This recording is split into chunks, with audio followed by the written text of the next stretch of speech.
Would you ask Ms Jevans to come back in, please? Thank you.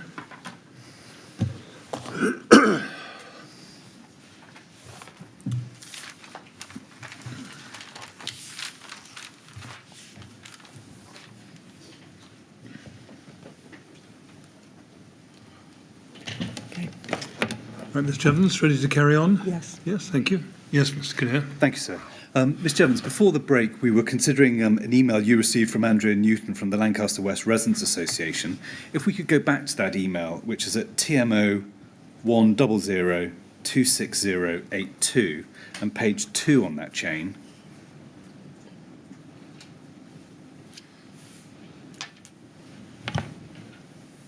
There we have your response, Ms Jevans, to Andrea Newton. And then if we scroll up this page, you see you forwarded the email to, amongst others, Mr Webb, and we see at the very top, point 4, Graham, please start thinking about when we can start the Lanc West pilot, if not already. What was the Lanc West pilot? Can you remember? I think this was Graham's team were going to work more closely with the Residents Association and pilot new processes that are linked to this customer journey mapping. So I can't recall at this stage the detail of that, but it would have been a pilot around improving the processes between the TMO staff, the contact centre and Repairs Direct to improve processes on repairs. After this chain of email correspondence, did you discuss the substance of Andrea Newton's concerns with Graham Webb himself? I would have done, yes. And Teresa Brown? Yes. And did you agree an action plan with Mr Webb to address the issue, or did you leave him to liaise with Ms Newton and the Lancaster West Resident Association himself? I think he was liaising with the Resident Association, but we were all talking together about this. This was a project and it was about improvements. Thank you. If we can now turn to a separate topic, and if I could ask you to turn up RBK 000-590-40, and that is as you see, a board meeting of Repairs Direct on the 26th of February 2015. At 7.8, you see you're an attendee, and on page 3.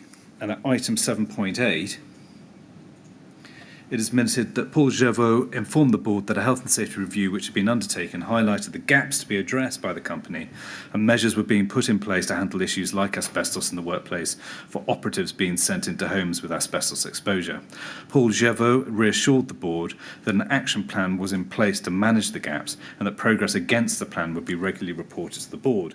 Also, a new health and safety policy document was being put together. Now, if we can turn to health and safety audit, which can be found at TMO 00863-642.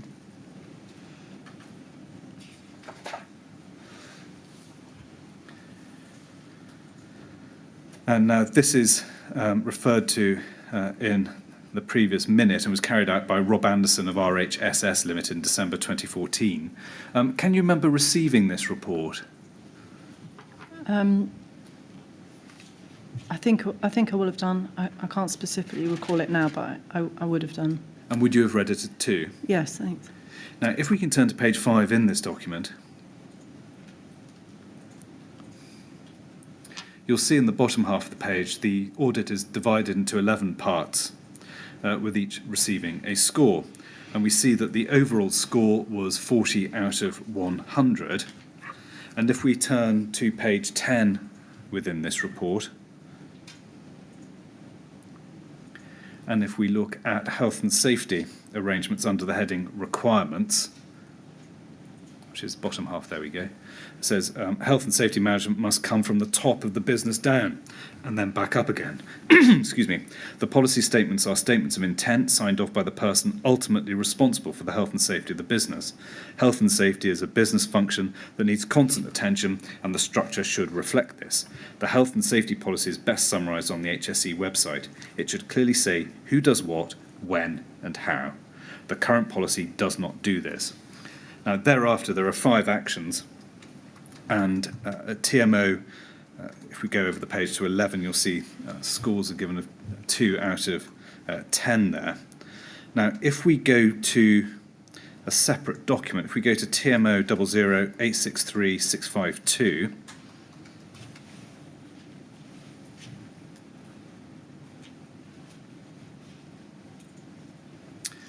now, in relation to the actions set out in the audit, we have this document, which is called Health and Safety Policy Repairs Direct version 1. You see bottom right-hand corner dated February 2015. Have you seen this document before? I can't recall it now, but I probably would have seen it at the time. And read it, presumably? I can't recall it. Who would have been responsible for drafting the Health and Safety Policy at Repairs Direct? 2015, I think it would have been Paul Jevans, and with the input from Janice Ray's team at that time. Can you remember whether this report was prepared to deal with the deficiencies identified in the December 14 audit? It will have been, yeah. Now, if we go to page 2 within this document, I'll turn over the page basically, we see that the date in the change register is July 2015, and the reason given was document redraft.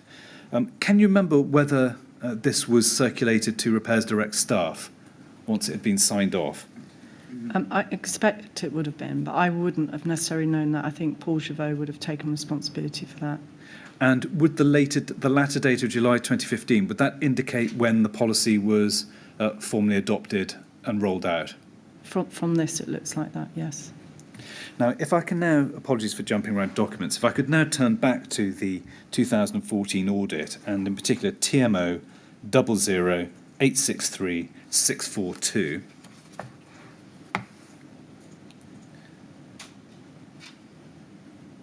Page 19. And if we look at section 5 under training, under the heading requirements in the bottom half of the page, it says quite simply, health and safety training is a legal requirement and the company is falling well short of its obligations. If we turn over the page, you see there at the bottom 4 actions are identified and a score for training, section 5, is given as 1 out of 5. Can you help us? Were those 4 actions implemented?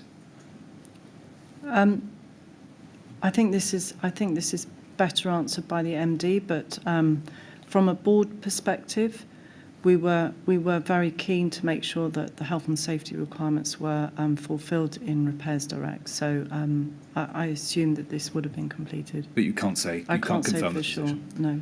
Just looking at action 2, can you confirm who or whether a competent person was appointed to identify training needs? I would have expected that in the health and safety manager role, to identify the needs and then work out how to do the appropriate training. Can you confirm whether that was done and who that person was at the time? Are we in 2015? At this time, we're in December 2014.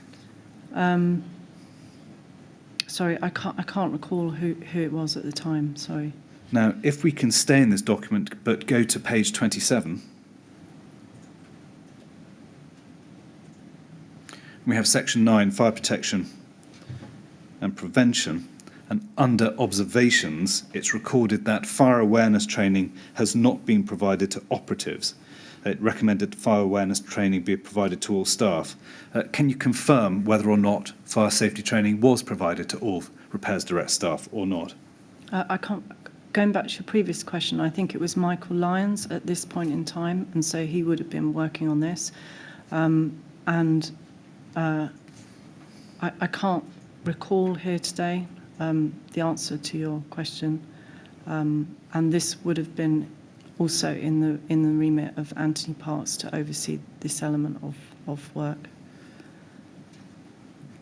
So you can't help us on the details. Yep. Sorry, I'm sorry, no, I can't. Can we look at the minutes of the Repairs Direct board meeting on the 10th of March 2016, which is RBK 000-59213?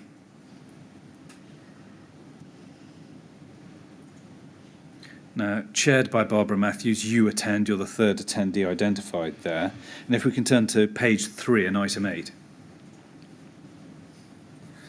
And it says there the first item under 8.1 is Graham Webb informed the board that the health and safety H&S manager position was still vacant.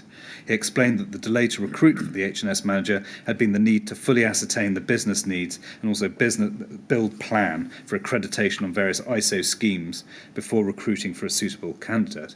He assured the board that he intends to recruit by June 2016.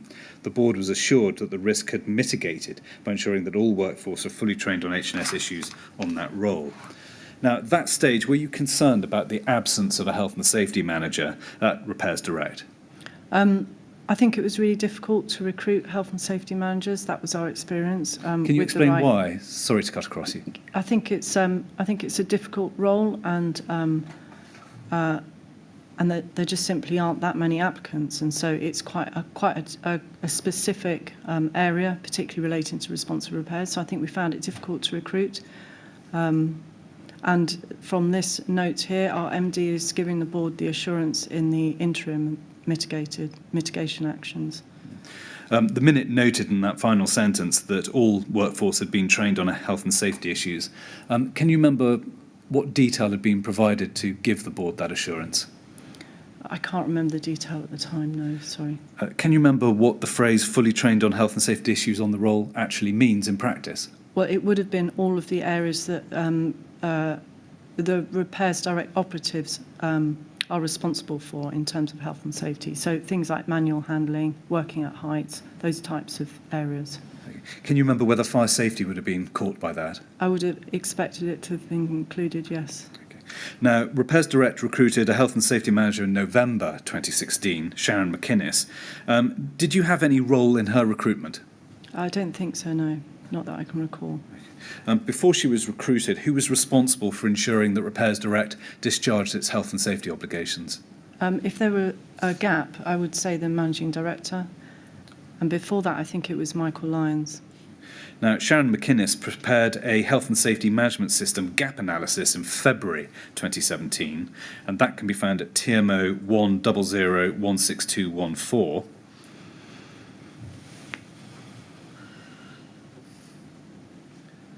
Now, do you remember receiving that document? Can I see a bit of it? Of course. Okay.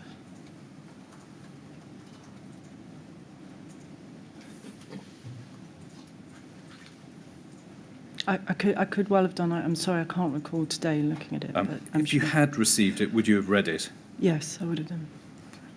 Now, can we look at item 2.1 on the second page, which is up here? And it says, under the executive summary, significant failures have been identified across the management system. Failures are attributable to an absence of defined health and safety standards addressing the specific needs of Repairs Direct, policies and procedures, accident investigation, risk management, and non-compliance with regulatory requirements. Given the conclusions of the audit in December 2014, can you explain how a situation had arisen where such significant failures remained at Repairs Direct in February 2017? I think that there had been a series of gaps, and I think it was difficult to recruit that type of person with the expertise that we needed. And I think each time you recruit a new person, we'll start looking at all of the procedures and review those. And so I think the board were concerned and knew that this was an area that needed work. Given the extensive nature of the failures that had been identified, do you now remember reading this report or not? I don't recall this report. I'm afraid it's quite a long time ago. It was provided in February 2017. Can you remember what, if anything, you did in response to making good the identified deficiencies? I would have spoken to Barbara Matthews at the time, and also we'd have expected a response from Graham Webb. Can you remember whether you did ask for that response? I will have done, yes. And did you receive a response? I think the response was that Graham Webb was going to implement the actions. Now, if we can go down to page 3 and item 4.3, In relation to training, it says that health and safety training is a legal requirement and Repairs Direct is falling short of its obligation. And it goes on to say, in the final paragraph up on the screen, there is limited evidence of training certificates for operatives and contractors and no evidence of certificates for temporary workers. Mandatory training requirements have not been established or frequencies for renewal defined or monitored. Now, given the deficiencies identified in December 2014, Graham Webb's assurance on the 10th of March 2016 that the risk of not having a health and safety manager had been mitigated by training, what did you make of this finding in February 2017? I think it's fair to say that this was of concern, and the expectation is that the Managing Director would act on this with urgency and make sure that all of these actions identified are completed. Did you take any steps yourself to press Graham Webb for an explanation as to why there was such a significant deficiency in the training provided to his staff? I would have done, yeah. Can you remember whether you did? Yes, I'm sure I did at the time, yes. I mean, it was of concern to the board, and clearly this identifies a lot of actions that still needed to be done. We had gaps in expertise, which we knew we had to fill, and I think it shows that there was work that we really needed to get on with, and yes, he did need to be accountable for that. Now, if we turn over the page to item 5, we see a summary of recommendations at 5.1 and 5.2. I'll just let you briefly refresh your memory.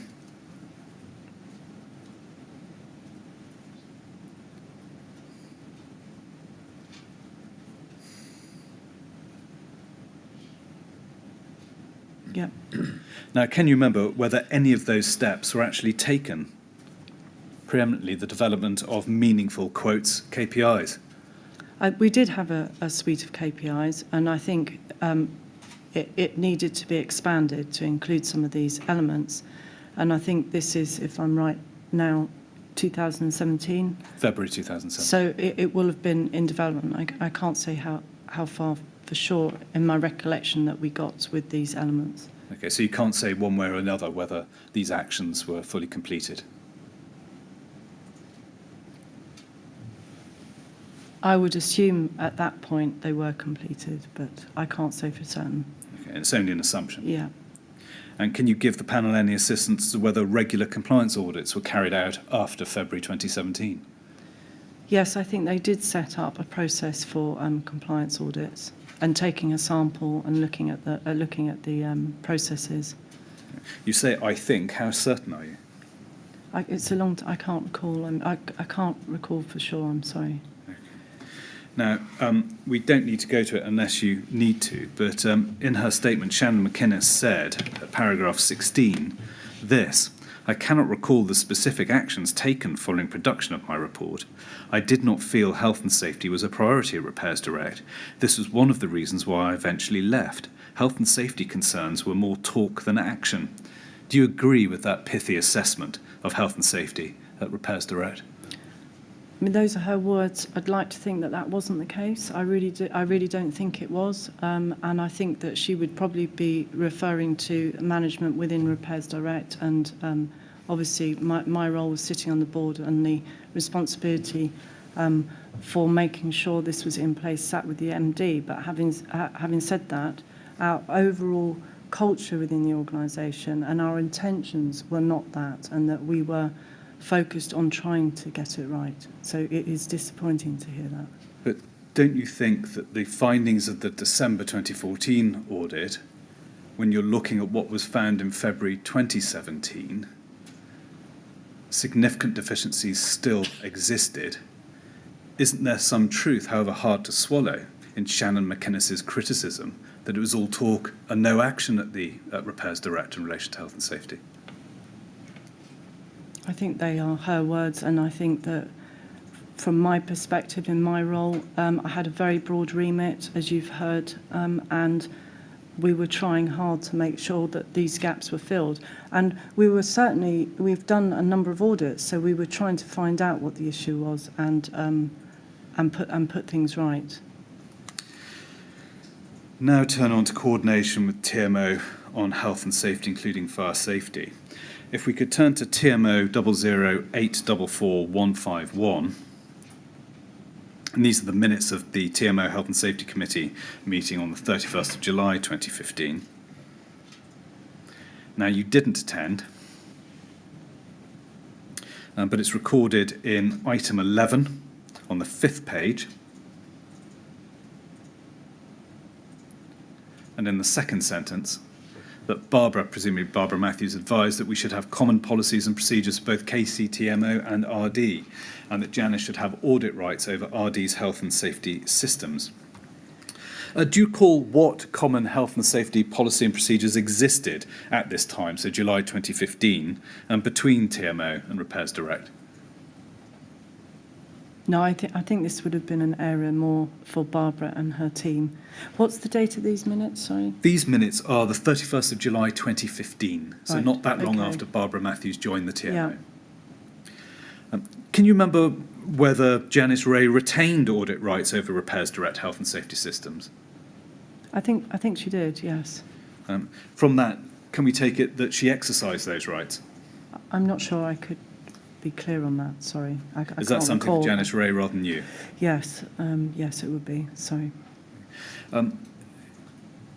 Given her role in auditing the systems, can you give us a summary of your understanding of Janice Ray's responsibilities in relation to health and safety at Repairs Direct?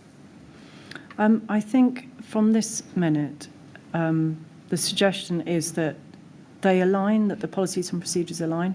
And I think when we set up RD, we had policies and procedures in place that the set-up group implemented in that first 10 months of set-up.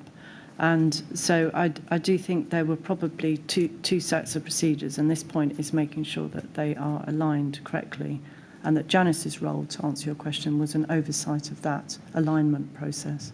And are you able to put much flesh on that answer in the sense of giving the panel an idea of the extent of the support Janice Ray and her department gave to health and safety at Repairs Direct? I'm not so sure on that, because most of her communication would have been with the managing director and the managers within RD. But there's certainly a responsibility on the MD and his management team to make sure the appropriate policies were in place as well. Now, there was a TMO Health and Safety Action Plan, and if we can look at the version prepared for a meeting on 19th of January 2016, which is at TMO 1000729.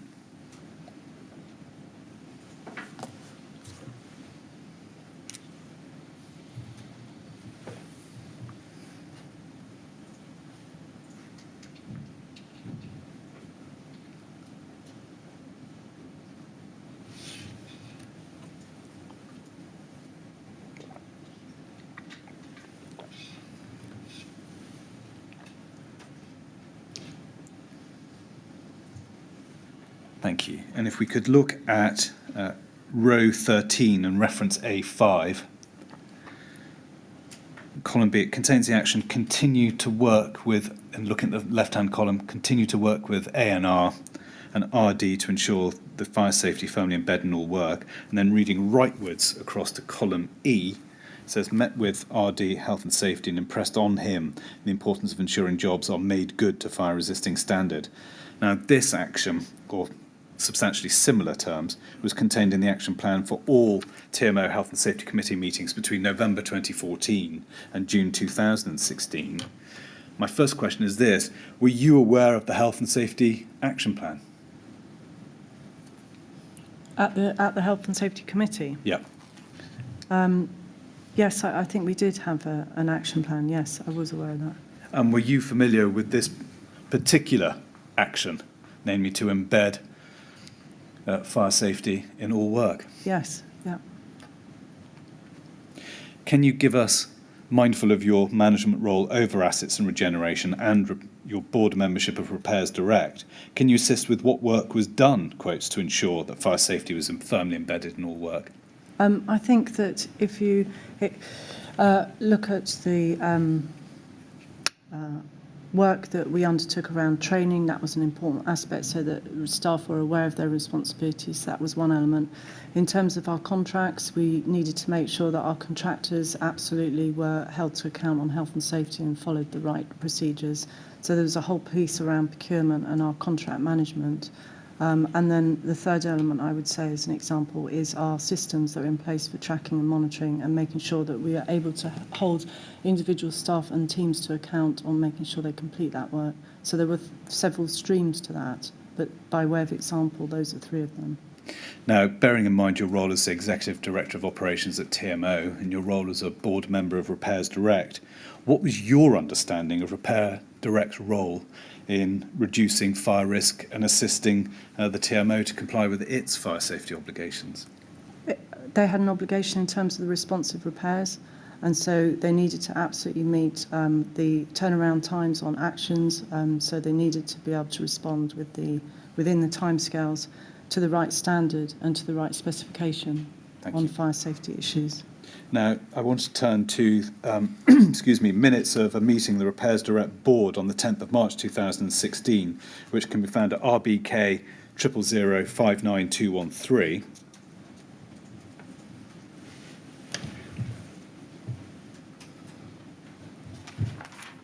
Thank you. And we see we looked at these in a different context earlier, but you attended there. And if we can turn to page 2 and item 5.4. And you'll see that the second paragraph under 5.4, it's recorded that the board then discussed the policy needs of the company. Graham Webb suggested the company could adopt the parent company's policies as a way to strive to attain the same standards. Do you recall in any detail what the Repairs Direct policy needs were at this point? I think this refers to a corporate risk register for Repairs Direct company. It's not specific to fire safety. It's a corporate risk register. Understood. Can you give us any further detail on what particular TMO policies were being considered for adoption? Did Mr. Webb give you any detail? There's a whole process corporately around risk management and our corporate risk evaluation processes and risk map process, and that's what that will be referring to, adopting the same style on how you assess risk, impact, likelihood and scoring mechanism. So does it flow from that the TMO's fire safety strategy was not a common policy as between the TMO and Repairs Direct? Well, there were policies in Repairs Direct and there were corporate health and safety policies at the TMO. So, sorry, I think you're going to have to rephrase. Don't worry. Can you remember now, was the TMO's fire safety strategy, was that a common policy shared by Repairs Direct? They will have been aware of that, I think, yes. That's not quite an answer to the question. My question was the TMO's fire safety strategy a shared strategy with Repairs Direct? Yes, although I can't recall from the time, but yes, I would accept it would be, yes. Now, jumping forward, on June the 7th, 2017, Janice Ray circulated papers for health and safety meeting to be held on the 13th of June. We looked at this slightly earlier. Excuse me, and one of the reports attached to that email was entitled Health and Safety Progress Report, Repairs Direct. Now, can we go to that, which is at TMO 00845378?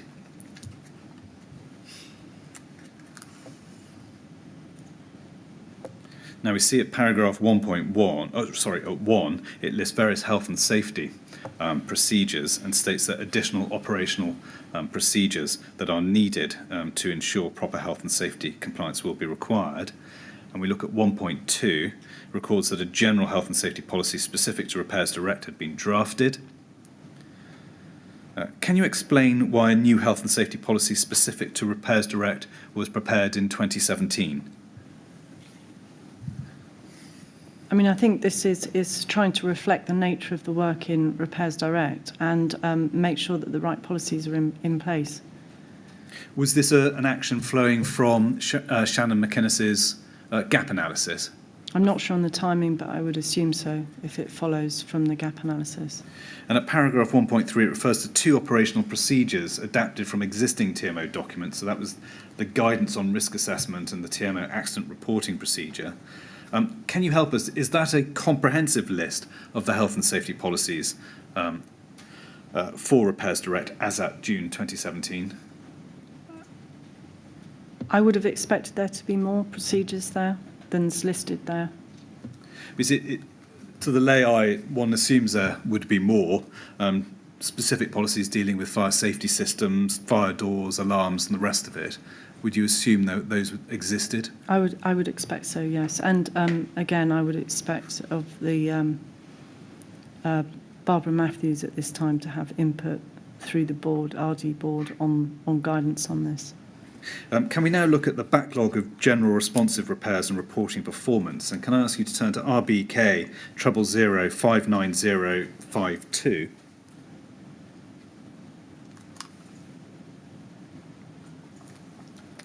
These are minutes of Repairs Direct Board meeting on the 28th of May 2015. And if we could go to page 2 and item 5.2. Paul Woodham noted that the WIP is works in progress. Works in progress, yeah. Excuse me.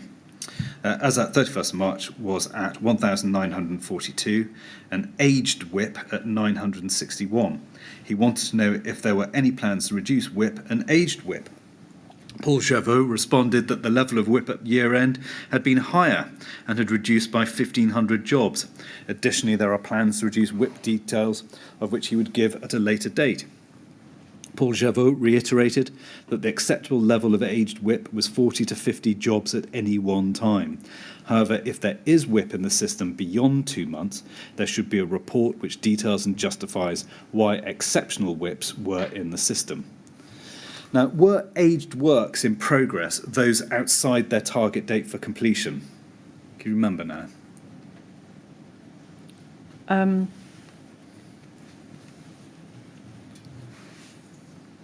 Say the question again. Yeah, were aged works in progress, so aged WIPs, those which are outside their target date for completion? No, I don't think so, because it's the acceptable level of aged WIP. WIP has a certain period of time. I can't tell from that question whether it would be overdue or whether it would be within the reasonable period or the timeline that's set. Can you remember now whether the backlog consisted entirely of responsive repairs? This is referring to responsive repairs. And would those repairs have included FRA repair requests? They may have done, yes.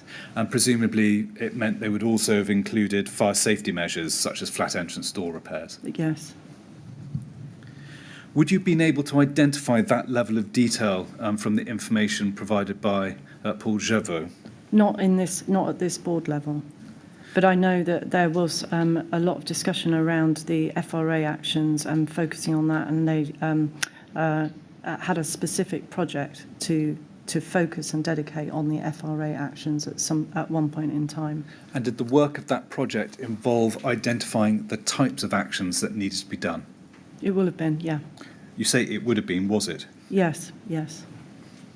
Can you assist on why a still substantial backlog had crept up again?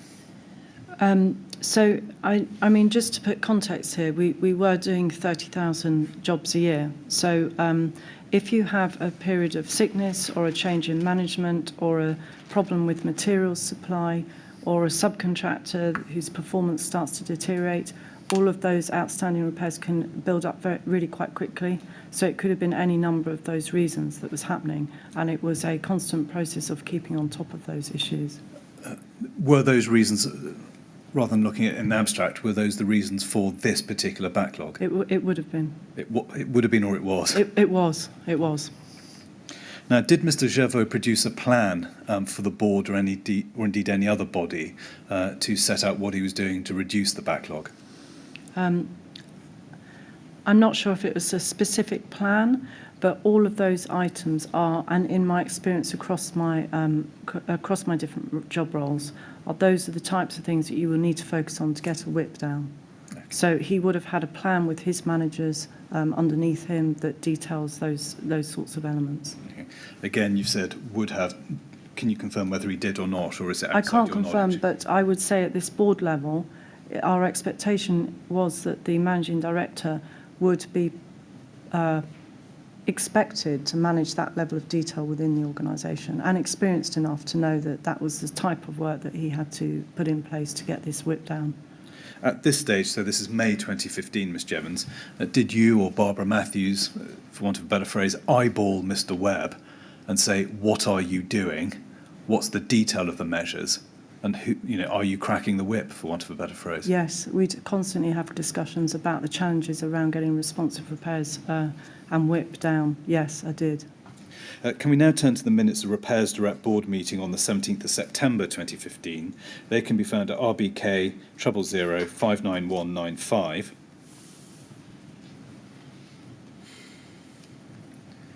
Again, you attended, you're the second attendee, and if we can turn to page 3 and item 7.3. And there you said this.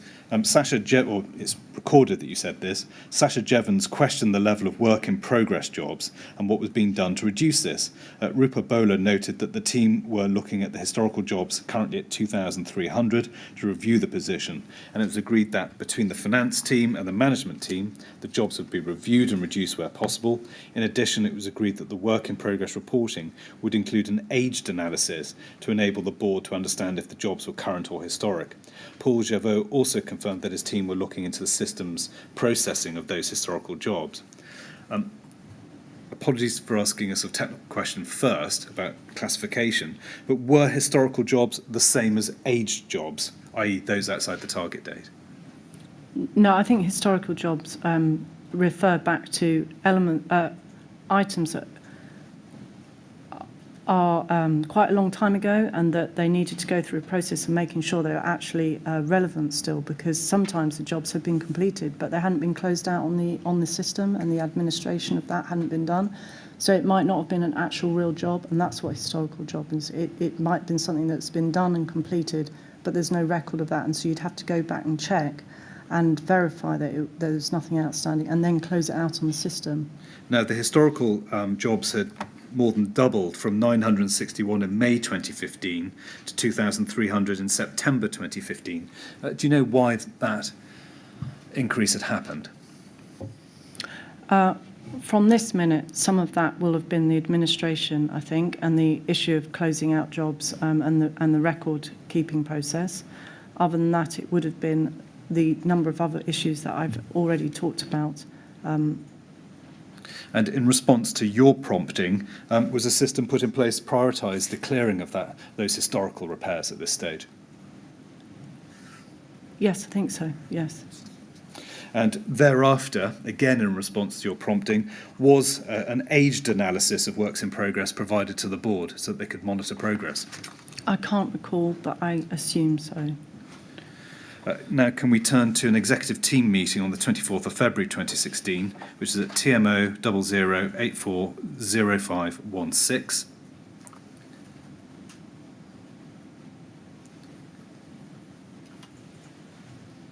Now, you attended, and if we could go to page 3. Halfway down page 3, there's a heading Repairs Direct. And just fourth line down, it says graph work in progress. £4,000 jobs overall, 1,045,000. BM, Barbara Matthews, these are not necessarily whole jobs. Some jobs need to be closed. BM thinks it's about process. Graham is getting staff in to try and clear the backlog. Disquiet about level of the whip. Graham is working towards £1-2 million by year end. We need an explanation why. Surplus, payroll costs lower. How do we maintain getting the whip down? Paul, the new chair of the board, will be challenging. Now, to clarify, there were 4,000 jobs outstanding at this point with a value of 1.45 million. Is that correct? Reading. I'm not sure I recall that. It doesn't sound right. The WIP position appeared to have worsened since September 2015. Is that a fair summary of the position? I think, yes, probably yes. Now, Barbara Matthews thought it was about process. Did you agree with that observation at the time? I can't recall, but I think this is what I'm referring to about the processes and the administration. I think it's complex and it's lengthy, and you need to get that element right. So I think some of it is not about that there were jobs outstanding. It was more about us being able to clarify and get our systems correct and get the jobs closed out. The minute referred to disquiet about the level of the WIP. From where did disquiet flow? I'm not sure what that minute refers to, and it might be that there was a difference of opinion about the level of WIP. Can you remember any particular action points arising out of this meeting to reduce WIP? There will have been a discussion about that, and it would have been about making sure that there was due processes between RD and the finance team to make sure repairs were closed out, but also a real concentration in terms of the teams, their focus with the operatives, and the post-inspection process with subcontractors. I think those are the types of areas that we would have been discussing. Now, if we could turn to TMO 00862547, and if we go to page 11, item 2 of the matters arising action log is review KPIs. That's allocated jointly to you and Mr. Webb. And this arose from the meeting on the 10th of March 2016, the one we've just been considering, or not one earlier in a different context. Now, in the update column, it is recorded as against review KPIs. This completed and revised suite of KPI agreed with TMO board and reported monthly, quarterly. Do you recall reviewing and revising Repair Direct's KPIs with Graham Webb after the meeting on the 10th of March 2016? Yes, we will have done, yes. Did you? Yes. Yes. Yes. Can you remember when you did that? No, I can't remember exactly, no, sorry. How did you decide to monitor the extent of the backlog as a KPI? I think we reviewed that as work in progress KPI, and number of jobs completed. Now, a TMO board meeting took place on the 31st of March 2016, and that can be found at TMO 100448882.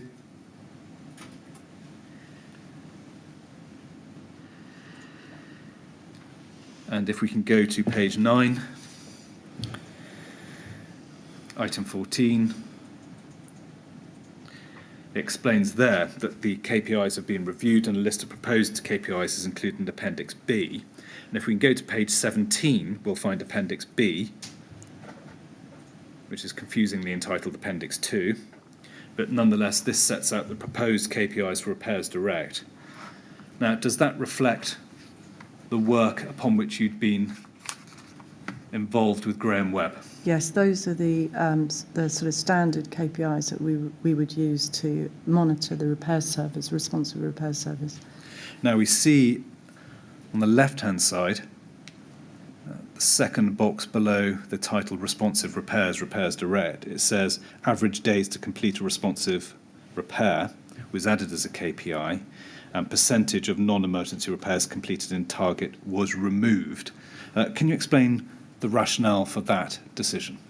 I think at that time, the industry standard was to measure the number of days to complete a responsive repair. And so that's why that new one was introduced and felt as a better indicator of the performance of the organisation.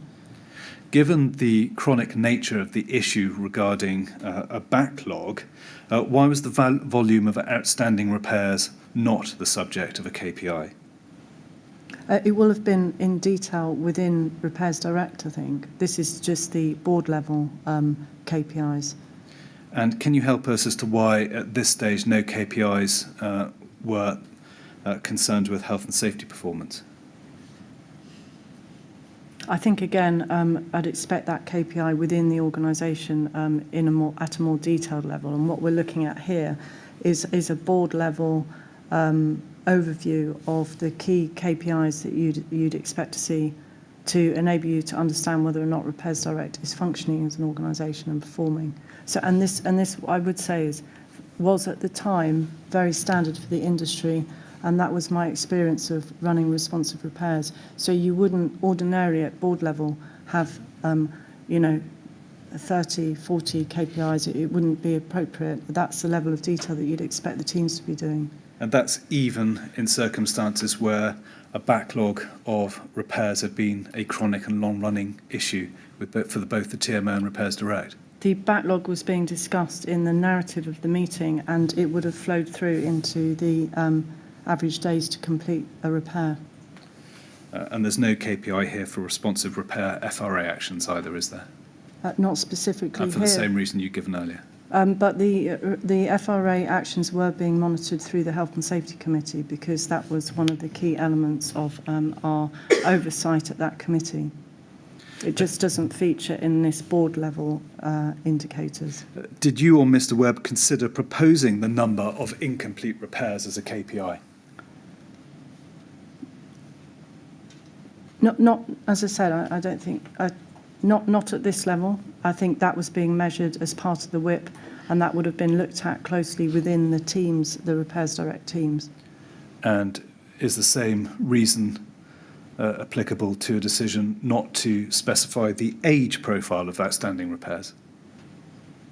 Yes, not at this level. That wouldn't have been appropriate, I don't think, and proportionate at a board meeting. And I think it was sort of quite widely recognised in the industry that these are the repairs. I mean, they were based on housemark and benchmarking information and what other organisations did. And so if you were to start analysing that level of detail at board, that would be too detailed a conversation at this level. But wouldn't that detail have enabled the board to scrutinise what was going on at the more operational level to reduce the backlog? Didn't they need that level of granular detail? And I think that was reflected in the earlier narrative in the board minutes where we were talking about WIP and Paul Wooden was asking questions about it. And so we were aware of it and we were having those discussions in the meetings about how to reduce WIP. Can we now go on to a meeting of the Repairs Direct Board on the 15th of December 2016, which can be found at RBK 000 59125.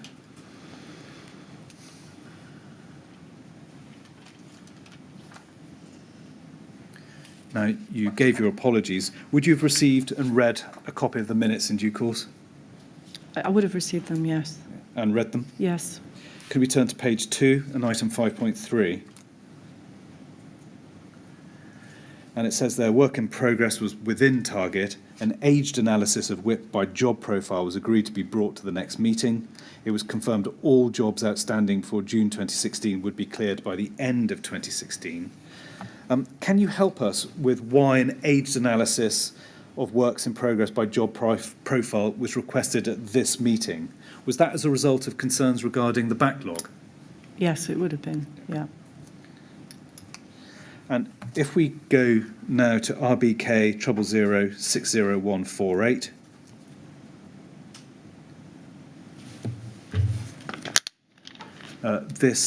you see that on the 17th of January 2017, you were sent a report by Guy Sharma entitled Final Report Repairs Direct Systems Review, and a report is attached to that email, which we can find at RBK 000 60149.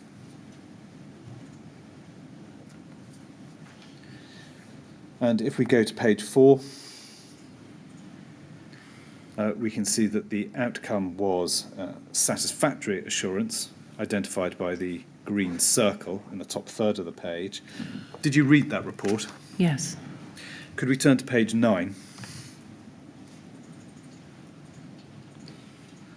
Under the heading Performance Management at the bottom of the page, we see at para 3.35, it's recorded that RD performance is measured against 6 key performance indicators which measure a combination of tenant satisfaction, repair quality and void turnaround.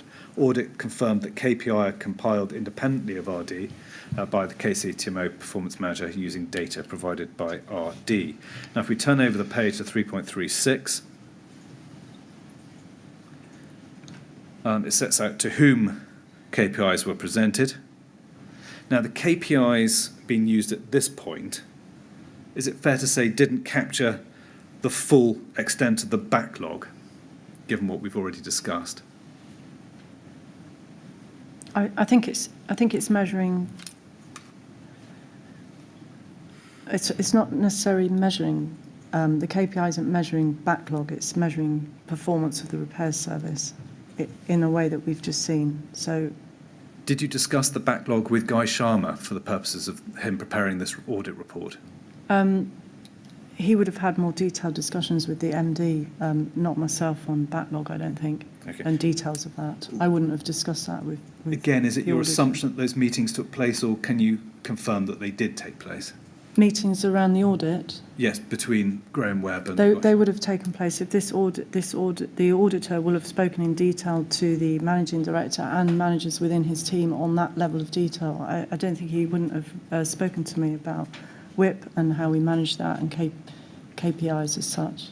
Now, can we go to the next Repairs Direct Board meeting on the 8th of March 2017, which is at TMO 00862-574.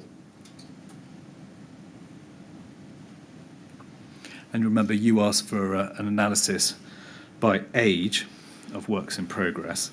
And if we go to page 10,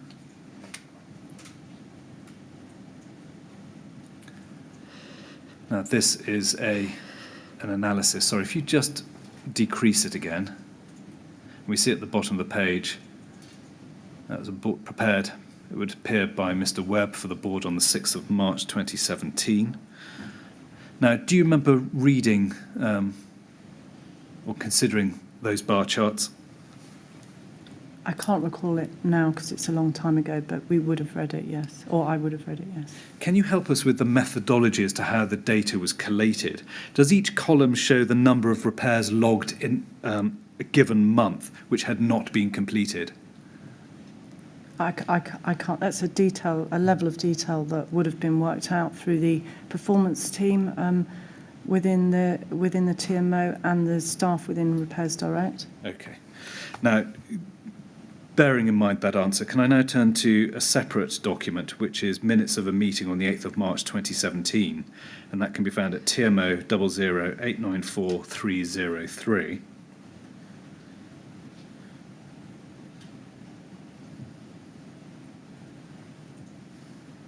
And again, this is a meeting of the Repairs Direct Board. You attended.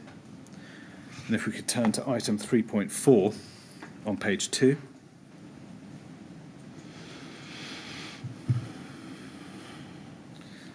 It's recorded that an aged analysis of WIP was distributed. It was noted that 50% of the works predated 2016.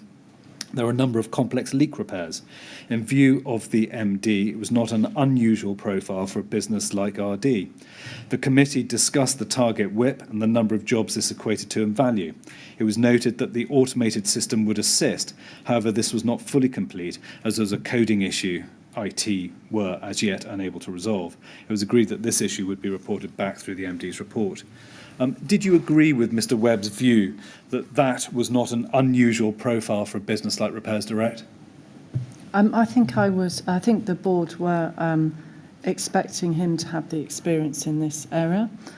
So the actual level of WIP, I think we needed to take his view as MD on that. What my experience was that it was responsive repairs, as I've said earlier, is a difficult area to get right, and you'd have a lot of jobs, and you'd have to work hard at making sure repairs were completed on time. Now, the minute referred to target WIP. Can you remember whether what the target WIP was? I can't remember that now. Sorry, no. Can you remember whether a target WIP was actually agreed at this meeting? It appears so from the minute. but not the detail of it? No, I can't remember exactly, no, sorry. Can you remember whether at this stage there was any discussion about the need for volume of works in progress broken down by age profile to be included as a KPI going forward, given the continuing issues? Well, I think those graphs show how it was broken down for this board meeting. Was there any discussion about reporting a KPI along those lines to the TMO board? I think there were, if you're talking about the TMO board, not Repairs Direct board, the TMO board would have oversight of the range of services. I think it would just be too detailed a discussion at a board level, given that there are 5-6 different other service areas that you're looking at.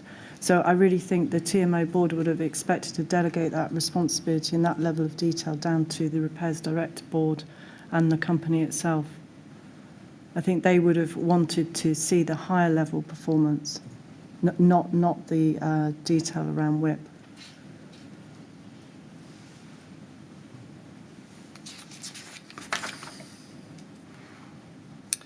Now, can I turn to a separate topic, which is the Repairs Direct Health Check Audit review after the fire? And can we go to TMO 00862541?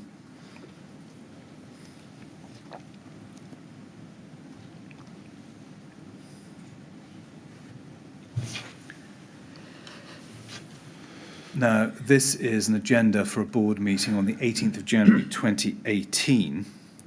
And if we go to page 11,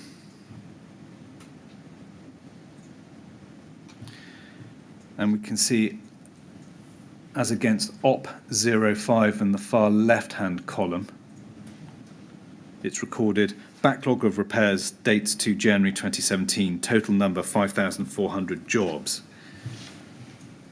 Can you help us again as to why there was such a substantial backlog of repairs dating from January 2017? I wasn't at the organisation at this point, so I can't really comment on that figure there and whether that's accurate, to my knowledge. This is after I had left the TMO. And hadn't you only, this is January 2018, can you remind me when you'd left? Well, I was off sick at that point, so I wasn't in the organisation. I left around February or March, I think, from recollection. So I can't say that the analysis that there were 5,400 jobs in January 2000 is accurate or not. But if you assume that it was, as this is data recorded in the board minute, would you agree that whatever measures had been taken to deal with the backlog, those measures had been unsuccessful and ineffective? I think we knew we had a backlog, but I don't think it was 5,400 jobs from my recollection at January 2017. So if we turn further down the page to OP 11 at the bottom of the page, which calls this, there is no structured approach to categorising repairs into types of repairs, e.g. FRA actions, complaint actions, standard repairs, etc., and as such are difficult to manage, monitor or prioritise. Now, given the repeated emphasis on prioritising FRA actions that we've reviewed through all the various minutes, can you explain this finding? I'm finding this difficult because I was off sick at this point in time, so it's notes of meeting that I wasn't at and I hadn't been at the organisation, so it's someone else's view on it. I think what I can comment on is that during the meetings that I was at, that we knew we had to improve FRA actions. We had work groups, we had plans to try to reduce FRA actions in RD, and the MD was given that task and that responsibility to make sure he managed it, and he worked with Janice's team to report back on that, and that was the mechanism. Now, we will turn therefore to a separate topic, which is vulnerable residents. And can I ask you to turn to the TMO's Equality and Diversity Strategy, which is RBK 000-55482.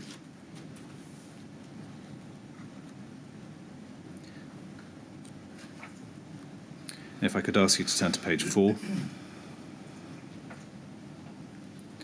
And we see subparagraphs 2.5.1 and 2.5.2. It says this: we recognise that information about people is often sensitive. However, information about our residents is a vital resource in being able to improve the way that we deliver our services. It's also critical to identifying where there might be barriers for our residents in accessing our services or where there might be a problem. We're committed to continuously improving the quality of the data that we hold. Now, the document is undated, but it refers on page 8 to developing an action plan for 2011-2012, which would tend to suggest it was drafted around 2011. And if we could go to page 8 just so you can see that. Would 2011 be a likely date for the date it was drafted? It appears so from this. Can you remember whether anything was done following finalisation of that document to collect accurate data on disabled or vulnerable residents for the purposes of fire safety planning?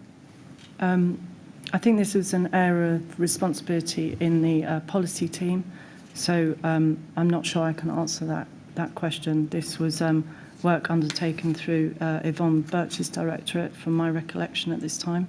Okay, can I see whether you can help us further with another document, which is the Supporting Residents Policy, which can be found at TMO 00880481.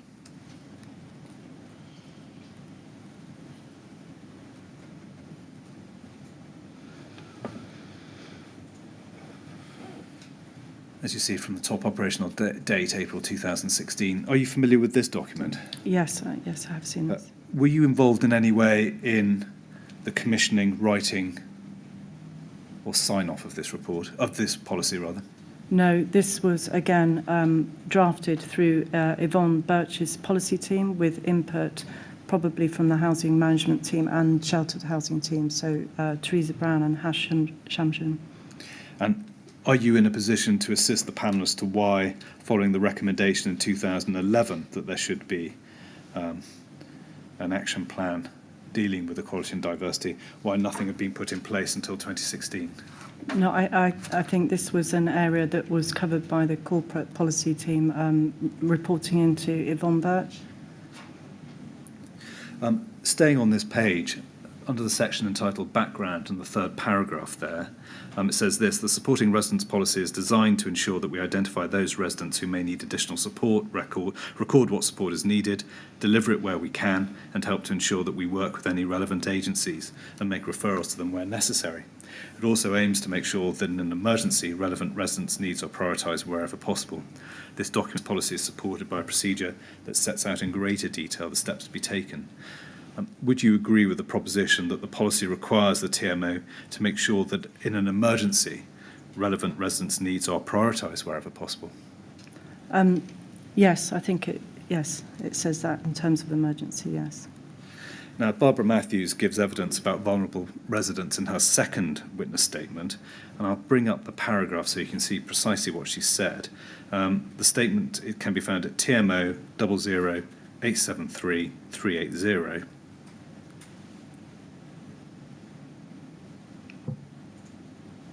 And if we can go to page 13 and paragraph 51.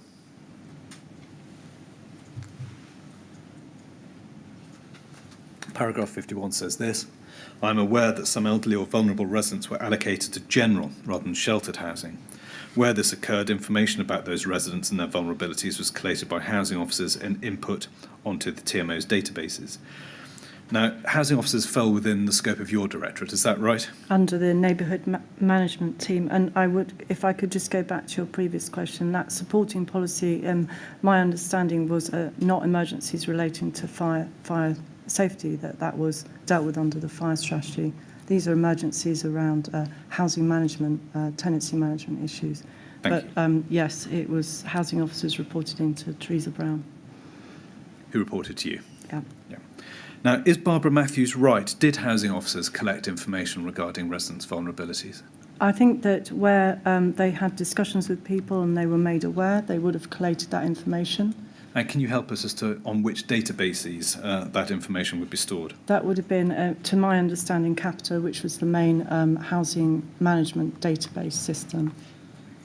Have you heard of personal emergency evacuation plans? Yes, I have, yeah. And did you know if Kpis had been prepared for residents in general needs housing by the TMO? Not in general needs housing. I knew that we were doing them for sheltered housing because it was a different ratio of staff to tenants, and it was a supported housing, which meant that we would prepare care plans, support plans, and that would include emergency evacuation. But general needs, we did not do Kpis because we had a stay-put policy, and that wasn't the advice from the fire safety strategy. What was your understanding of the public sector equality duty? Well, my understanding of that is that you have a responsibility for the management and safe general well-being of residents. And how did it apply to your portfolio of responsibilities? I think my portfolio was broad, as you know, but I did my utmost to try to make sure that all of the teams understood their responsibilities around supporting our residents in various different ways, and they were different depending on the different role that they undertook within the organisation. Thank you. Now, I want to turn to a very separate and distinct topic, which is the decision to tender for the refurbishment.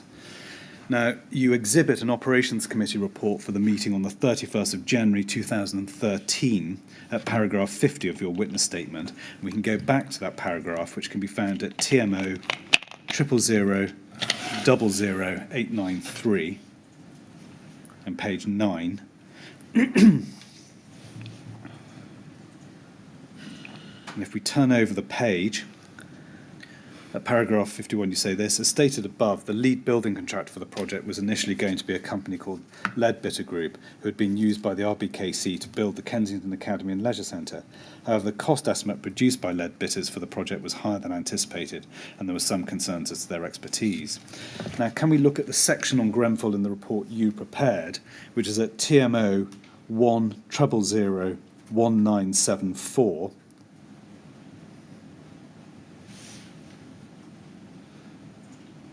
And if we go to page 3, and looking at item 6,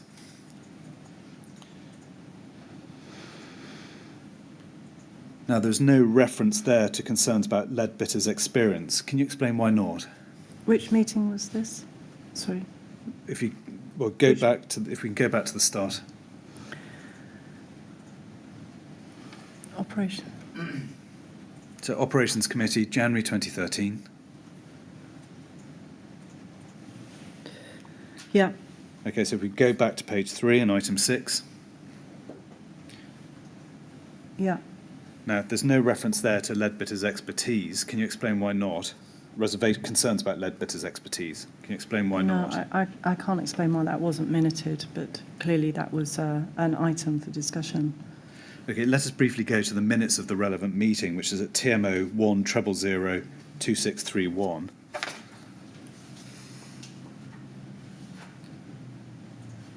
And page 2.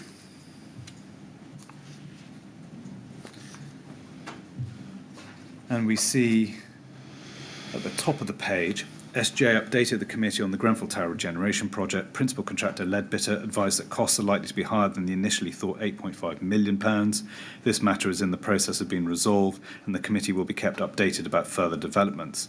Now, you can see that there is no verbal update about Leadbitter's lack of expertise there. Can you help us as to why that wasn't raised? I can't, and I can only say that that must have been an oversight. Can we now go to an executive team meeting on the 4th of March 2013, and the minutes are at TMO 1003105.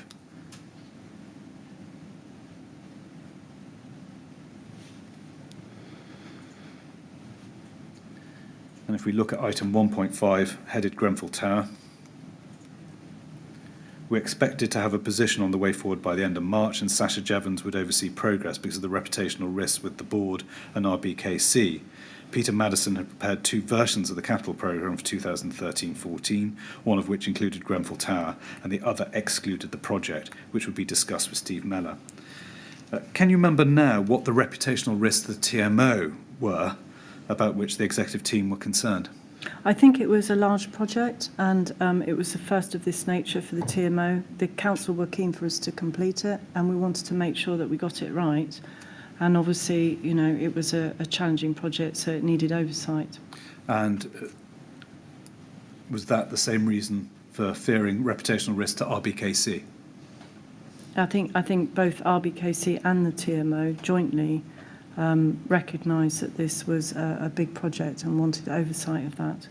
Now, that minute indicates that you appear to have been given a more formal role, namely to oversee progress. Is that right? I think the role that Mr. Black wanted me to take was in the communication role, and certainly we all had oversight of the project in more detail through the programme board. Did your involvement change, your involvement in the project change beyond this point to include communications more formally?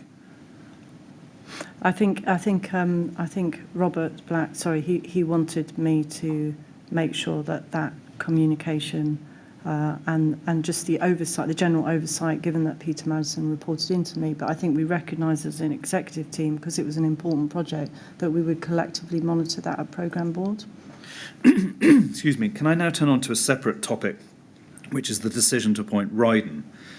Now, before the Grenfell Tower Refurbishment project, had you done many, or indeed any, public procurement exercises? In my previous roles, I had been involved in procurement, yes. And would you say that in 2013-14 you were familiar with the obligations imposed under the procurement rules? I understood the principles of procurement. What I would say is, in my previous role as Managing Director at Hyde, I again had a technical team that would have undertook that role. So that was my previous involvement directly before TMO, but again, it would have been done through the technical team. So my understanding are the general principles of public sector procurement, I would say. And that would include, presumably, the requirement that all bidders are treated equally? Yes, absolutely, yes. Now, in his evidence at the inquiry, Steve Blake of Ryden said that he had known you and Peter Madison from your days at Hyde Housing. Is that right? I certainly at Hyde Housing, Rydens were doing work for Hyde. It was a big group, and so I had met Rydens through my work at Hyde South Bank Homes, but I don't recall meeting Steve Black at that point. I think I met Steve Blake or Black? Steve Blake. Blake at the at the work through the TMO. Did you know Peter Madison during your time at Hyde? Yes, I did. And for how long did you work together there? Peter Madison, it was a very large group, the Hyde group, so we crossed over for about a year on the same management team. Now, Stephen Blake suggested that you would meet at conferences from time to time, for example, an annual housing forum at Brighton. Would you agree with that? Yes, I would. The annual housing conference at Brighton was one of the conferences that most people in the sector, certainly in the south of England, would go to, and I probably went to it a number of times over a 10-year period. And would you go to a similar conference in Manchester as well? Sometimes I do go to that one, yes. Well. Is it likely that you met Stephen Blake in either Brighton or Manchester? It could have been, yes. Or did you? Were you able to? Yes, I would have done over a period of time, yes. Would you also have met Jeff Henton of Ryden at either or both of those conferences? Yes. Did you work with either gentleman on any other projects other than Grenfell? Well, Jeff Henton was working on a refurbishment project at Hyde South Bank Homes. So I think when I joined as Managing Director, that project was coming to an end. So I'm not sure I worked directly with Jeff. Do you recall specifically meeting Stephen Blake and Jeff Henton at a conference in Brighton that was held between the 4th and 6th of March 2014? I can't remember whether that's one of the years that I went. I'm afraid it's just too long ago. Can we go to an email from Stephen Blake to Tim Shuttler and Jeff Henton at Ryden on the 6th of March 2013, which is at RYD 000 86648.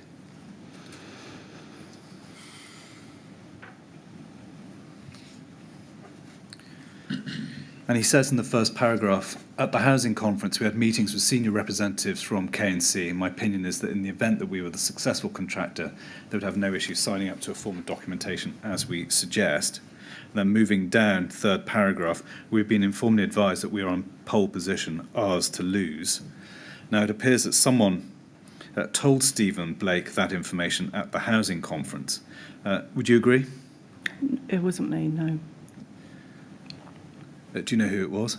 I don't know. Now, can we move to a separate topic which relates to residents' concerns? And could I ask for a document turned up, reference TMO 00840302?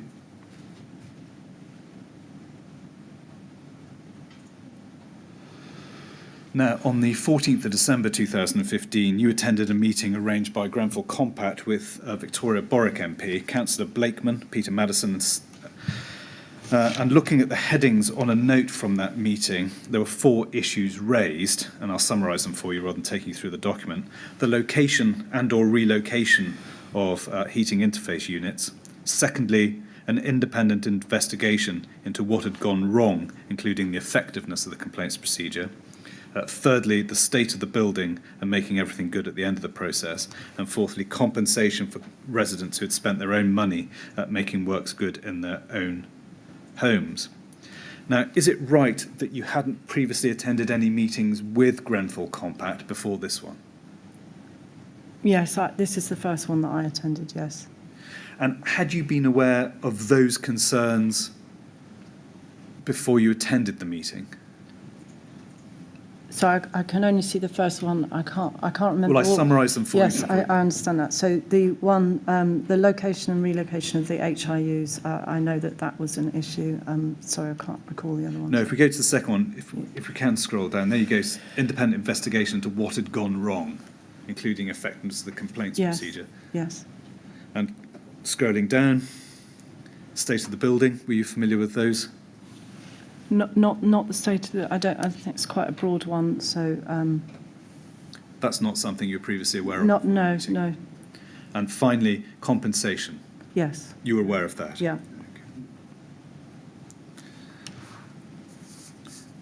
Okay. At this stage, bearing in mind what had been said during the course of this meeting with Grenfell Compact, did you have any concerns or doubts about the way in which Peter Madison and or Claire Williams had managed the refurbishment project? We knew that it had been challenging in terms of resident communication with the project, and that the team had worked hard on trying to find a number of different ways to communicate effectively with residents, and I think that had been very difficult, and we understood that, We were trying very much to connect with residents and make sure that we dealt with their issues of concern.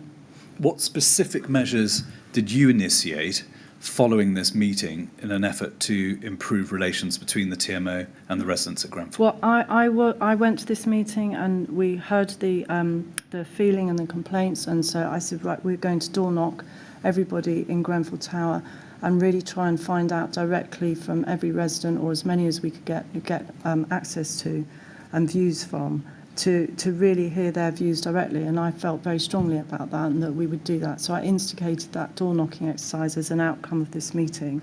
And we did that with the housing management team, the local housing management team, and I took part in that door knocking exercise myself because I wanted to be part of that. And I do recall that I did, one of the people that I did door knock was Mr. DeFarm, and I had a detailed discussion with him about trying to engage more productively and effectively with the tenant compound. We had a discussion about that. And did it cause you to change your views regarding the effectiveness of the TMO's relationship with tenants, having heard directly from them as a result of the door knocking exercise? I think what I would say is that obviously I door knocked a few people in that, but if you looked at the results of it, it didn't seem to say the same as what the Grenfell Action Group was saying. So it seemed inconsistent, and that actually when you door knocked, most people did seem to be happy with the works. They understood there was a lot of disruption in this type of work, but it did seem to be at variance to the other view that was being presented. So you heard nothing that caused you to change your view? No, not in that door knocking exercise. Now, just one final question, sir, before maybe the afternoon break, with your permission.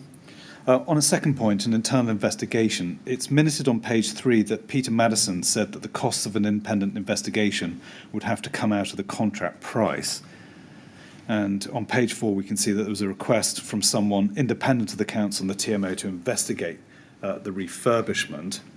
Now, did you have a particular view on the merits of instructing an independent person to investigate the complaints? I don't recall this particular discussion, but I think we had a complaints process in place, and that was usual for most organisations, that you would use that mechanism. You wouldn't always go independently outside of that until such point as you got to the ombudsman level in the complaints procedure. So I think it would have been unusual, really. Did you tentatively discuss with Peter Madison the possibility of giving some budgetary support to an independent investigation of complaints? I personally can't remember a discussion around this matter and an independent person, I'm afraid. I'm sorry. So, subject to your view, that's probably as good a place as any for a bit. Yes, just give us a little bit of help. Have you any idea how much longer you want to be with this witness? Of my prepared questions, no more than 20 minutes. Oh, well, I think in that case we shall have a break now. Yes, well, I think we ought to have a break at this point, Ms. Jevans. So we'll stop now. We'll return at 20 to 4, please. Okay. And again, please don't talk to anyone about your evidence while you're away. All right? Thank you. Thank you very much.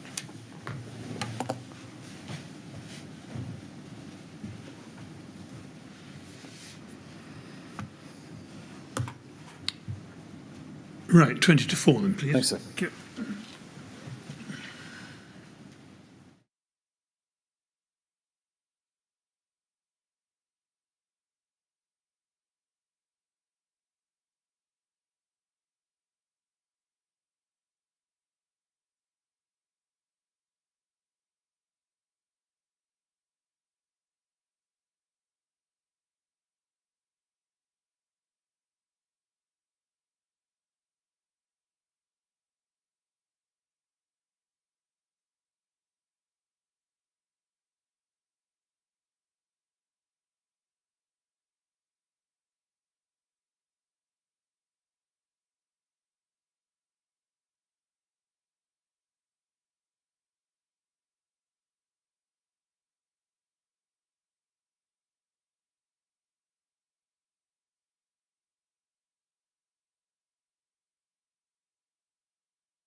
Yes, would you ask Ms Jevans to come back in, please?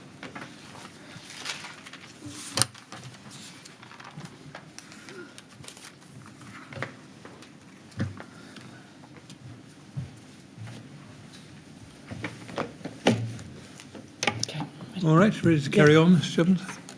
Yes, Mr King. Thanks, sir. Ms Jevans, could we go to RBK 000032130?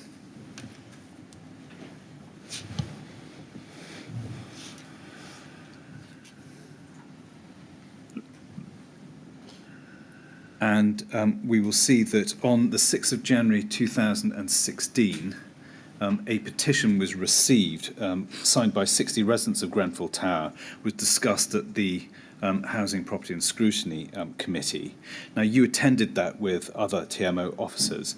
Were you concerned to note that 60 residents had signed this petition? Yes, it did seem like a lot of residents. And were you aware of petitions or complaints containing that many number of signatories from any other blocks or estates managed by the TMO? We did get petitions from other blocks. I can't recall exactly now, but it would be something that we would get in the course of our management on occasions, and that was not unusual across my experience across social housing and other organisations either. Were there as many as 60 signatories? I can't recall the numbers, but sometimes significant, and I know that in my previous roles I had received petitions that would have around that number, yes. And did the fact of the petition and the number of signatories cause you to evaluate whether the TMO is adopting the right approach to responding to residents' concerns at Grenfell? I think at the time of this meeting, I had done the door knocking exercise that we were just talking about. Yes. So I think that having personally got involved in that door knocking and looking at our evaluation of those results of that exercise, it did seem at odds with this. And so I feel that, we had tried to investigate through that process prior to this meeting. And if we can turn to page 5 in this document.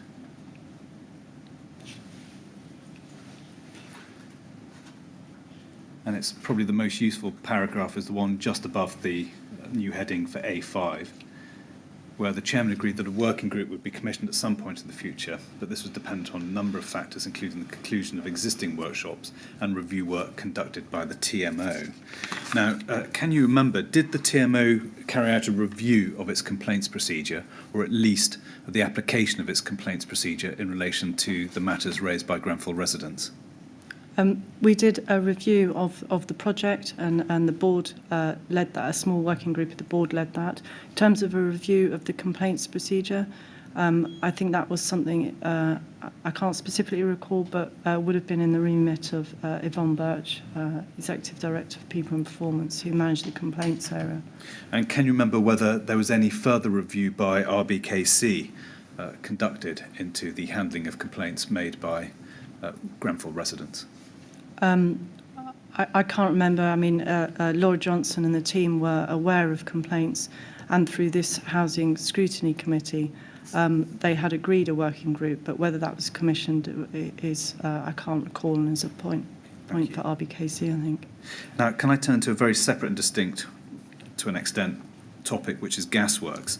Now, in your statement from pages 18 to 19, that's paragraphs 100 to 106, you described your recollection of complaints concerning gasworks, and GTLA emailed the TMO in March 2017 raising concerns about how they would escape in the event of a fire after the gas pipe was installed in the stair. Now, if we go to TMO 1004668,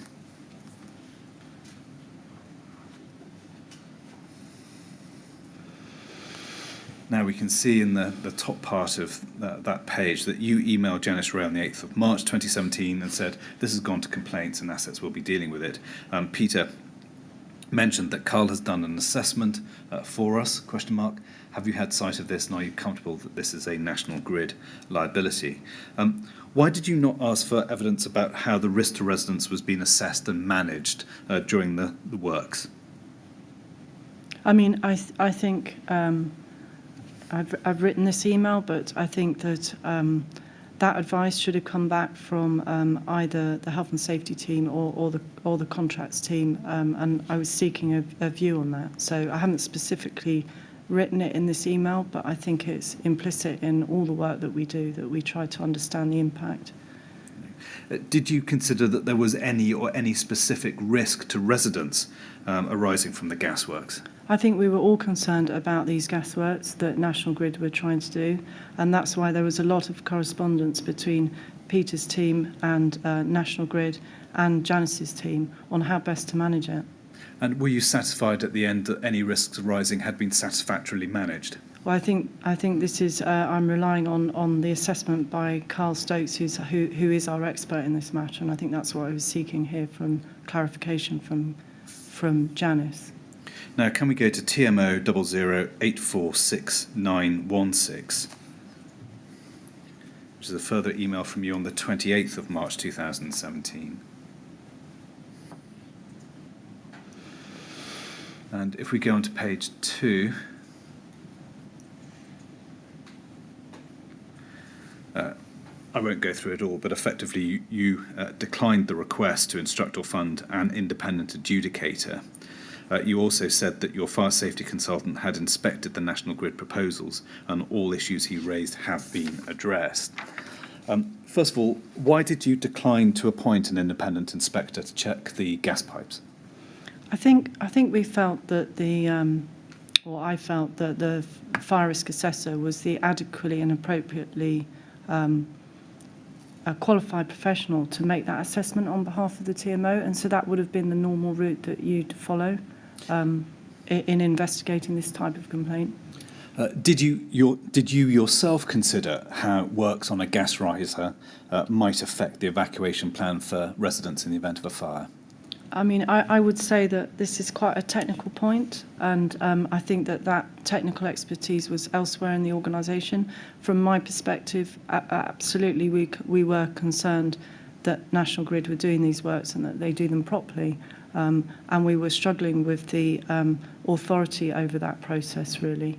Did you ask whether Health and Safety or anyone else had considered whether the evacuation plan had to be altered or at least considered in light of the gasworks? I was expecting Carl Stokes to be making that assessment on behalf of the TMO for us and advising accordingly. Did you seek express confirmation that he had done so in relation to an evacuation plan? Not specifically in those words, but I did seek in that email with Janice to to ask her if she is comfortable with the fire risk assessor's view on this issue. And so is it fair to say that if she'd advised that any interim measures were required to mitigate any risks arising from the gasworks, you would have expected her to have implemented those interim measures? Absolutely, yeah. If there was guidance, then we would have done what was needed to have been done. Now, you mentioned Carl Stokes there. If I can go somewhat back in time, and apologies for doing so, to his appointment. Now, you approved his initial appointment to carry out fire risk assessments on your low-risk properties, and you signed the statement with Mr. Stokes on the 24th of August 2011. Would you like me to show you that document, or you? It's okay. It's fine. Now, that decision appears to have been made without any form of competitive tendering. Does that accord with your recollection? I can't recall that process, and I think it was shortly after I joined the TMO. So I understood that the procurement was undertaken through Janice Ray's team. So I can't recall the details of how that went and how that was undertaken. Sorry. Now, he later started to produce fire risk assessments for all high-risk properties, but there was no written contract for that work. Can you help us as to why no further written contract was entered into with Mr. Stokes for carrying out FRAs in relation to high-risk properties? No, I'm sorry, that procurement piece and management was undertaken by the health and safety team, so I just wouldn't have got involved particularly in that level of detail, or it wouldn't have been my area of responsibility. And you were simply the signatory and your involvement was limited to that? Yes, and it could have been that I was a signatory because in terms of levels of delegation, sometimes you would need an executive director to sign a document of that nature. potentially on behalf of a colleague, Anthony Parks. Would you consider it to have been best practice for the terms of Mr. Stokes's retainer to be confirmed in writing? I would have expected that the team procuring a contract would have done that work, and that would have been my expectation. And equally, would it have been your expectation that a competitive tendering exercise would have been carried out to appoint a fire risk assessor for the high-risk properties? Yes, I think any time that we appointed a consultant or a contractor over a certain level of value, you'd expect a competitive process. Would you have left it to Janice Ray to have satisfied herself as to Mr. Stokes's competence and qualifications to carry out FRAs on high-risk properties? I would have done, but Janice would have had the support of her line manager, Anthony Parks, so I would have expected him to help support Janice in that and have oversight of that process. And who was primarily responsible for ensuring that there was a written contract in place in relation to the high-risk FRAs? Would that have been Janice Ray or Anthony Parks at the time? Well, I think as exec director, he would need to have overseen that, and how he delegated that function to Janice would have been a matter for Anthony Parks. Can I now go back also to just some questions concerning Mr. Webb? Is it right that he had been previously employed by Morrison? He may have done, yes. Were you aware of any concerns or apprehensions regarding Mr. Webb or his competence before he was appointed MD of Repairs Direct? No, he came with a very good CV, and he went through a vigorous interview process. And Morrison's is a national company. There would have been he worked for a number of different repairs contractors at points in his career, so it wasn't unusual. He wasn't never part of the TMO contract. Does it flow from that you didn't have any interaction with him whilst Morrison's were contracted? Yeah, no, none at all, no. What was your role in the recruitment of Mr. Webb, if any? I can't recall. I think I would have been on the interview panel. And do you remember anything in particular regarding Mr. Webb's qualifications or expertise that caused the appointment panel any doubt regarding suitability for appointment? No, not at all. He had a really strong background in responsive repairs, and I think and also a good understanding, commercial awareness, and so these were really key skills for running this type of business, which was challenging.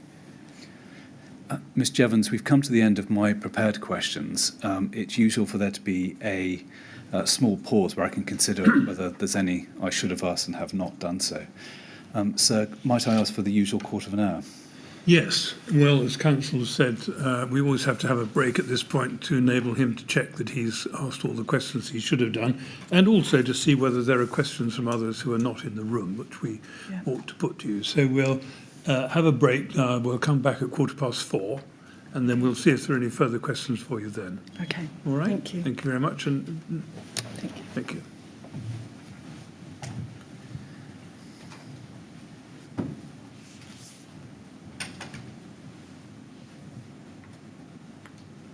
I've been rather generous, Mr. Kinnear. I said 4:15, but no, I've said it, so that's what it's going to be. So be it.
Would you ask Mr. Jevans to come back in, please?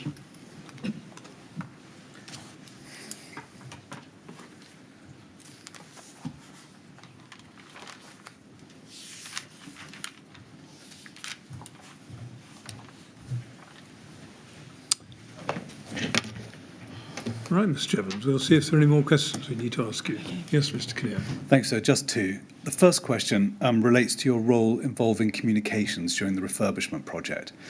Could I clarify, did Mr. Black ask you to get further involved in communications? Is that communications internal to the TMO, or was it communications with residents of Grenfell Tower?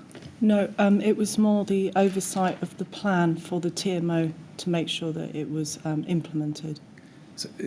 So not directly, not the direct communication with the residents. I think it was more the oversight of the plan and making sure that what we were doing was right. Thank you. Now, my final question, is there anything you'd like to say to the panel that you haven't had the opportunity to express in answers to my questions today? I just want to say how devastating the tragic loss of life is and always will be. And I hope that lessons are learned and the changes are made so it never happens again. Thank you.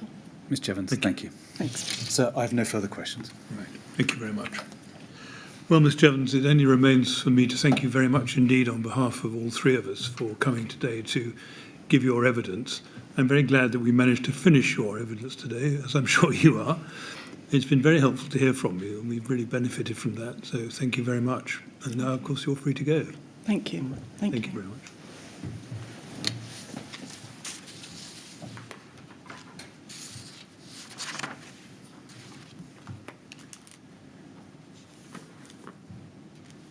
Well, thank you very much, Mr. Kinnear. Thank you, sir. For today, I think. That concludes the evidence for today, sir. Tomorrow we will start with the evidence of Laura Johnson, who will be examined by Mr. Millett. Good. Thank you very much. So we break there and resume at 10 o'clock tomorrow, please. Thanks, sir. Thank you.